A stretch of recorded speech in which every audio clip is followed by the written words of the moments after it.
আসসালামু আলাইকুম রহমতুল্লাহি ওয়া বারাকাতুহু। আজকে চলে আসলাম আপনাদেরকে নতুন একটি ভিডিও নিয়ে। অবশ্য সকলেই দেখবে, সকলের জন্য উদ্দেশ্য করে এই ভিডিওটি করা হয়েছে। সবাই সবাই এটি দ্রুতভাবে ভিডিওটি দেখবেন। সকলে অবশ্য ইতিমধ্যে বুঝতে পারছেন কি বিষয় নিয়ে ভিডিও করতেছে। মাছ বাছাইকরণ পদ্ধতি, যে পদ্ধতিতে সকলেই করে থাকেন সাধারণ তো পুকুর চাষ, মাছ চাষ পদ্ধতিতে।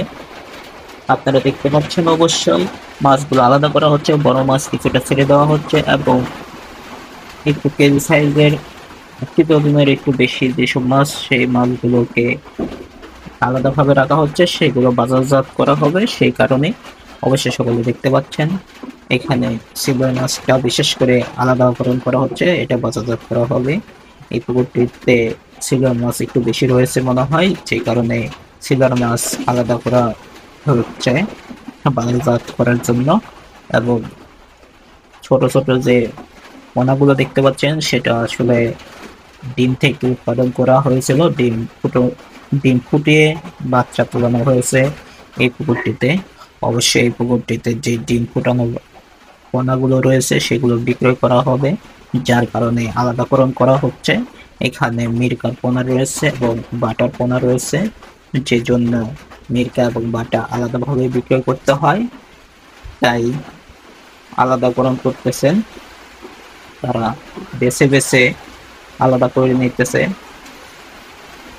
এখানে আপনারা অবশ্যই ভালো করে দেখতে পাচ্ছেন, আলাদা করতেছেন একটি ঝাঁকা দিয়ে সবগুলোকে দেখে, তারপর আলাদা করে অন্য এক জায়গায় রাখতেছেন। সেখানেও পানি রয়েছে, জালের নাই রাখতেছেন যেন নেওয়ার সময় মিক্সার না হয়, সেই জন্য তারা আলাদাকরণ করতেছেন, অন্য পুকুরে ছাড়বেন।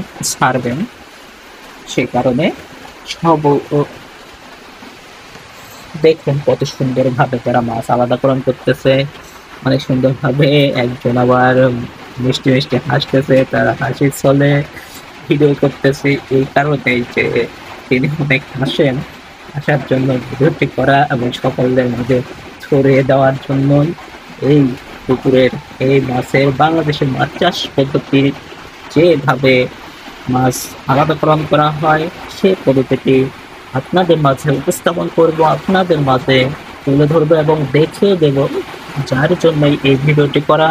আপনারা অবশ্যই কৃষকের মাঝে থাকবেন, মাছ চাষের মাঝে থাকবেন এবং যারা যারা রয়েছেন বাঙালি এবং ভিনদেশী সকলেই আমরা জানি না সিলভার মাছ কিভাবে বাছাইকরণ করা হয় এবং পোনা কিভাবে বাছাইকরণ করে চাষ করা হয়।